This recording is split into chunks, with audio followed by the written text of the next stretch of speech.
So hello friends, demand आ रही थी आप लोगों की कि आपको कोई एक बेस्ट ऑयल के बारे में बताना है। फूड ऑयल जो हम खाते हैं उसके बारे में एक छोटी सी डिटेल मैं आपको दे रहा हूँ। ये बहुत इन्फॉर्मेटिव वीडियो होने वाला है, तो अपने जो भी रिलेटिव्स जिनका आप चाहते हैं कि हेल्थ सुधरे उनके लिए इस वीडियो को ज़रूर आप शेयर करने की कोशिश करना। लेकिन पहले ज़रूरी है कि आप खुद समझ लें। देखिए, फूड ऑयल एक बहुत बड़ा एक चैलेंज रहता है कि कौन सा फूड ऑयल हम लें। अगर आप थोड़े से भी हेल्थ कॉन्शियस हैं तो ये एक बड़ी प्रॉब्लम रहती है। जब हम डॉक्टर्स के पास जाते हैं तो डॉक्टर्स हमें सजेस्ट करते हैं कि आप ऑयल को ना बदल बदल के खाएं। ये कभी आपने सुना होगा, अगर आपने कभी आप मिले होंगे किसी जो हार्ट स्पेशलिस्ट होंगे उनके साथ या किसी डॉक्टर से, तो वो ऐसा बताते हैं कि आप अपने ऑयल को, जो फूड ऑयल होता है, उसे बदल बदल के आप खाया करें।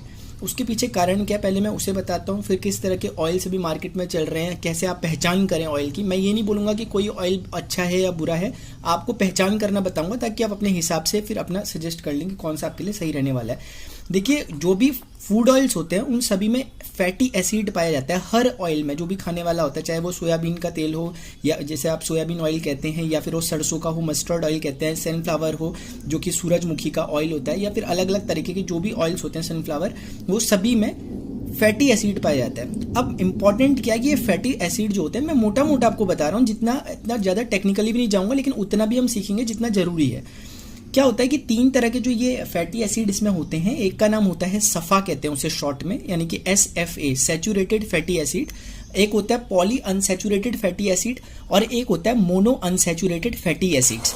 कोई भी अगर आप ऑयल लेंगे ना, उसमें इंग्रेडिएंट्स होते हैं, उस इंग्रेडिएंट्स में ये आपको दिखाई देगा, जैसे सैचुरेटेड फैटी एसिड यानी सफ़ा, पॉली अनसैचुरेटेड फैटी एसिड, और एक होता है मोनो अनसैचुरेटेड फैटी एसिड। अगर आपको स्क्रीन में दिख रहा होगा तो किसी भी ऑयल में अगर आप उठाएंगे, तीनों दिए रहते हैं, और उनकी क्वांटिटी कितनी है उस ऑयल में ये भी दी रहती है।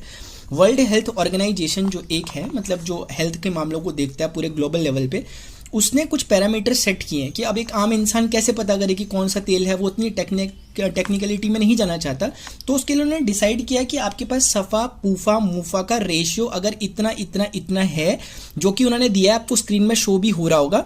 अगर वो 24, 34 और 42 यानी इस रेशियो में अगर वो पाया जा रहा है तो वो ऑयल बेस्ट है। अब वो किस चीज़ का ऑयल है ये मैटर नहीं करता, लेकिन अगर उसमें सफ़ा, पूफा, मुफा इस रेशियो में पाए जा रहे हैं तो वो अच्छा ऑयल है। अब आपके मन में एक सवाल आएगा कि ये करते क्या है। तो सफ़ा, पूफा, मुफा का जो मेन वर्किंग है वो बैड कोलेस्ट्रॉल को कम करना और गुड कोलेस्ट्रॉल को बढ़ाना, इसका मेन काम है। क्योंकि तेल से देखिए मेन प्रॉब्लम क्या आती है ना, कि असल में अगर मैं आपको थोड़ा सा बताऊं तो जैसे कोलेस्ट्रॉल की प्रॉब्लम कभी आपने अगर सुना होगा किसी को होती है, तो कोलेस्ट्रॉल में होता क्या है, उसमें कहीं ना कहीं जो आर्टरीज होती हैं, जो धमनियाँ होती हैं शरीर की, उनमें ना फैट जमा होने लग जाता है। फैट जमा होने लग जाता है। दूसरा आपने सुना होगा कि हमारा जो हार्ट रहता है, जो हृदय है, हमारा जो दिल है, वो पूरे ब्लड को पंप करता रहता है, पूरे शरीर में पहुंचाने का काम उसी का है। अब जब वो आर्टरीज में फैट जमा होने लग जाता है तो वो ब्लड को वहां से फ्लो करने में प्रॉब्लम होती है, और यानी कि हार्ट को पंप करने में प्रॉब्लम होती है। और हार्ट जब पंप करने में प्रॉब्लम करता है तो उसी से फिर हार्ट स्ट्रोक्स जो आते हैं वो उसी का एक कारण रहता है। तो कोलेस्ट्रॉल जब किसी का बढ़ता है तो फिर बीपी की प्रॉब्लम भी होने लग जाती है, फिर धीरे धीरे हार्ट्स की प्रॉब्लम भी कहीं ना कहीं इसी से आती है।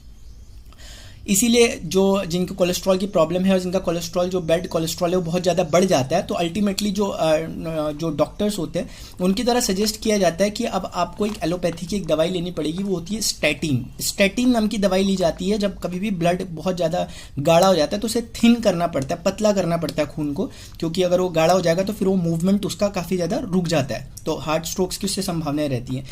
तो कहने का मतलब है कि स्टैटिन जो ली जाती है उसके भी अपने साइड इफेक्ट हैं बहुत सारे। तो एलोपैथी में बहुत जल्दी डॉक्टर से सजेस्ट नहीं करते किसी को कि आप स्टैटिन लें, लेकिन जब स्टैटिन ली जाती है तो फिर उसके अपने फिर साइड इफेक्ट बहुत सारे होते हैं। ये जो चीज़ें मैंने आपको बताई कि सफ़ा, पूफा, मुफा, यही वो चीज़ें हैं जो कि बैड कोलेस्ट्रॉल और गुड कोलेस्ट्रॉल को बैलेंस करने का काम करती है। हम ये नहीं कहेंगे कि कोलेस्ट्रॉल को कम करती है, ये बुरे कोलेस्ट्रॉल को कम करती है और अच्छे कोलेस्ट्रॉल को बढ़ाती है। इस ऑयल की खास बात क्या है कि ये ऑयल है राइस ब्रान ऑयल। अभी कुछ टाइम पहले तक तो 2-3 साल पहले तक ज़्यादा अवेयरनेस नहीं थी, लेकिन कोविड आने के बाद लोगों में काफ़ी अवेयरनेस हुई है। अब लोगों ने इसका नाम भी समझ में आ गया लोगों को कि हाँ ऐसा ऑयल है बाजार में। पहले लोगों को लगता था कि ये कौन सा ऑयल है, कुछ लोग इसे ब्रांड कहते हैं, एक्चुअली ये राइस ब्रान है। ब्रान चावल की जो धान होता है ना, जो ब्राउन राइस होता है, उसकी धान की भूसी को ब्रान कहते हैं, और राइस यानी चावल, तो उसका बना हुआ ये ऑयल है। शुरुआत के माध्यम से आप देखेंगे अलग अलग कंपनियां राइस ब्रान ऑयल निकाल रही है। अब एक आखिरी सवाल आता है कि राइस ब्रान ऑयल ठीक है, देखिए ग्राउंडनट ऑयल जो मूंगफली का तेल होता है वो भी, जो मैंने आपको अभी रेशियो बताया, उनको फॉलो करता है, ठीक है ना। तो दो तेल फिलहाल ऐसे हैं मार्केट में जो कि अच्छे माने जा सकते हैं, एक राइस ब्रान ऑयल चावल की भूसी का, और एक ग्राउंडनट ऑयल यानी कि जो मूंगफली का तेल होता है। तो एक बात तो समझ में आ गई कि हमें सबसे पहले क्या देखना है, रेशियो चेक करना है, बस एक काम। अब क्या होता है कि मार्केट में अलग अलग कंपनियां राइस ब्रांड दे रही हैं। अब हम ये कैसे पता करें कि कौन सा राइस ब्रांड अच्छा है, कौन सा अच्छा नहीं है? तो राइस ब्रांड की एक बहुत ही ब्यूटीफुल सी एक प्रॉपर्टी होती है कि राइस ब्रांड ही एक ऐसा एकमात्र तेल है, एकमात्र ऐसी चीज है जिसमें ओराइजनॉल पाया जाता है। राइस ब्रांड में ही पाया जाता है। राइस ब्रांड ही, चावल की भूसी में एक ओराइजनॉल मिलता है। ओराइजनॉल के अपने बहुत फायदे हैं, वो मैं कभी और डिस्कस करूंगा, लेकिन मोटा मोटा इसे ऐसे समझें कि ये ओराइजनॉल एक तरह का एंटीऑक्सीडेंट होता है, और कहीं ना कहीं ये एक तरह की, आप इसे नेचुरल हर्ब समझ सकते हो, यानी अपने लिए एक औषधि समझ सकते हो, नेचुरल, जो डाली नहीं जाती है, नेचुरली मिलती है। अभी मैं ज़्यादा ओराइजनॉल के बारे में डिस्कस नहीं करूंगा। तो सबसे बेस्ट पहचान क्या होती है कि कोई भी राइस ब्रांड ऑयल अगर आप लें तो उसमें देखें कि ओराइजनॉल कंटेंट कितना है। तो जब आप ढूंढेंगे तो कहीं आपको मिलेगा, तो उसका पूरा नाम वैसे गामा ओराइजनॉल होता है, शॉर्ट में ओराइजनॉल बोलते हैं। तो ये देखिए, जैसे इसमें अगर आपको दिख रहा होगा तो ये है 1400 मिलीग्राम पर 100 ग्राम में बात की जा रही है यहाँ पर, तो 1400 मिलीग्राम। तो क्योंकि ये लगभग 910 ग्राम है तो आप समझ सकते हैं कि 14,000 मिलीग्राम के करीब ये है। तो इस तरीके से जिसमें ये कंटेंट जितना ज़्यादा होगा ओराइजनॉल का, वो तेल की कीमत ऑटोमेटिकली बढ़ जाएगी, और असलियत में कीमती तेल वही है। तो मार्केट में भी अगर आप राइस ब्रांड देखने जाएं तो आप क्या देखेंगे, उसमें ओराइजनॉल कंटेंट कितना है। अमूमन जो मार्केट में मिलता है उसमें लगभग 1000 मिलीग्राम होता है। तो आप ये मत सोचें कि 1000 मिलीग्राम है, ये 1400 है, तो सिर्फ 400 का फर्क है। 400 का फर्क नहीं है, ज़्यादा फर्क है, क्योंकि ये तो पर 100 ग्राम में है ना, पर 100 ग्राम में 400 का फर्क है। लेकिन आप तो 900 ग्राम ले रहे हो, तो आप समझ सकते हैं कि कितना फर्क हो जाने वाला है। तो इसलिए जैसे जैसे गामा ओराइजनॉल की क्वांटिटी बढ़ती रहती है, वैसे वैसे इसकी कीमतें मार्केट में बढ़ती रहती है। इसलिए आप देखेंगे आज मार्केट में 150-200 रुपये का भी राइस ब्रांड मिलेगा, और आपको 1000 1500 लीटर रुपए के राइस ब्रांड भी मिलते हैं। डिपेंड करता है कि उसमें ओराइजनॉल कंटेंट कितना है। अब जिसकी मैं बात कर रहा हूँ इस ऑयल की, इसमें सबसे मैक्सिमम जो अभी तक मुझे देखने में मिला मार्केट में, सबसे ज़्यादा ओराइजनॉल इसी में पाया गया, और इस कीमत पर जिसमें ये मुझे मिला है। तो एक बात ये है, और छोटी सी कुछ बातें मैं और बता दूं इसके बारे में। ओराइजनॉल तो इसमें है ही, साथ में इसमें टोकोफेरॉल और इसमें है ये है टोकोट्राइनॉल्स। बेसिकली विटामिन ई जो होता है उसी का ये कंटेंट होता है। अगर आप देखेंगे कि टोकोफेरॉल किस में मिलता है, अगर आप सर्च वगैरह भी करें गूगल में कि हमें टोकोफेरॉल चाहिए, यानी विटामिन ई अगर हमें चाहिए तो हमें क्या लेना चाहिए, तो आपको सीधे सजेस्ट करेगा कि आप राइस ब्रांड ऑयल को लें। मतलब राइस ब्रांड में मिलता है टोकोफेरॉल, और एक पाम ऑयल होता है उसमें ही मिलता है, लेकिन पाम ऑयल का भी फिर अपने नुकसान है। तो अगर हम देखें तो हमें कहीं ना कहीं ये जो इस नाम से ये तेल आ रखा है मार्केट में, health guard physically refined rice brand oil. और ये भी एक अच्छी बात है। कभी कभी लोगों के मन में क्वेश्चन उठता है कि ये रिफाइंड है और हमें रिफाइंड तो नहीं खाना चाहिए, डॉक्टर्स बोलते हैं नहीं खाना चाहिए। आपने बहुत सही अगर ऑब्जर्व किया तो सही ऑब्जर्व किया कि रिफाइंड ऑयल हमें नहीं खाना चाहिए, लेकिन क्यों नहीं खाना चाहिए वो थोड़ा सुन ले। रिफाइंड ऑयल का मतलब होता है कि कोई ऑयल है उसे साफ कर रहे हैं आप, रिफाइन कर रहे हो, ये इसका मतलब होता है। अब होता क्या है कि कंपनी के पास दो तरीके होते हैं किसी भी तेल को साफ करने के। एक तरीका होता है केमिकली रिफाइंड, और एक होता है फिजिकली रिफाइंड। मार्केट में जितने रिफाइंड ऑयल चल रहे हैं मोस्टली 80 से 90% केमिकली रिफाइंड होते हैं। पहचानोगे कैसे? उसमें फिजिकली नहीं लिखा होगा, उसमें सिर्फ लिखा होगा रिफाइंड, यानी कि केमिकल डालकर तेल को साफ किया जाता है। तो केमिकल कहीं ना कहीं तेल को बर्बाद करने का काम करता है, और फिर उसी केमिकल से लोगों को फिर बाद में एसिडिटी जैसी प्रॉब्लम्स होती है तेल से। तो अगर हम रिफाइंड ऑयल ले रहे हैं और अगर वो फिजिकली रिफाइंड है, फिजिकली रिफाइंड का मतलब क्या होता है, जैसे आपने मान लिया चाय बनाई, चाय बनाने के बाद आपने वो जो छन्नी होती है उससे चाय को छान दिया। जैसे आप फिल्टर यूज़ करते हैं, फिल्टर में क्या होता है कि जो भी अशुद्धियाँ होती है वो फिल्टर हो जाती हैं, अपने आप रुक जाती हैं और पानी शुद्ध नीचे आ जाता है। तो इसमें कोई केमिकल नहीं डाला, लेकिन सफाई फिर भी हुई है। तो उसी तरह के प्रोसीजर को यहाँ भी इस्तेमाल किया जाता है।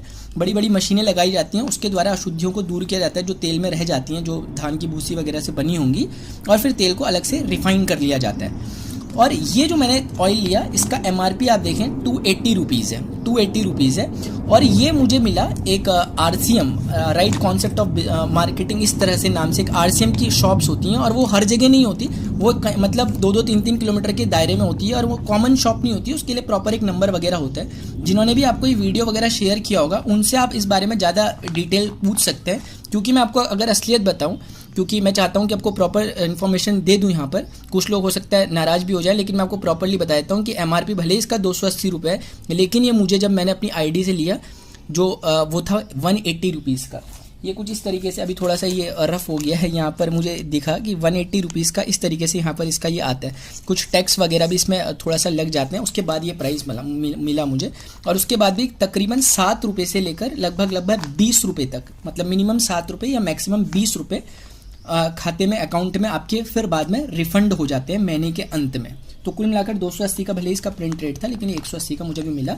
और मार्केट के हिसाब से इसके प्राइस फ्लक्चुएट करते रहते हैं, तो आप जब भी वीडियो देखेंगे उस हिसाब से इसके मार्केट में प्राइस कम या ज़्यादा हो सकते हैं। तो ये डिटेल थी, मुझे लगा कि ज़रूर बताना चाहिए, क्योंकि मुझे भी इसके बारे में जब जानकारी मिली, और अभी से नहीं, हम लगभग करीब 15 सालों से इस ऑयल को यूज़ कर रहे हैं और इसके बहुत अच्छे इफेक्ट हमें देखने को मिले, इसलिए कोशिश की मैंने कि और लोगों को ही बता दूं। वैसे तो बताते ही थे, लेकिन आज सोचा कि वीडियो के माध्यम से, ताकि एक ज़्यादा जनता को पता चल सके इसके बारे में और खुद आप अपना डिसीजन ले सकें। तो ये है health guard physically refined rice bran oil. Thank you so much for watching.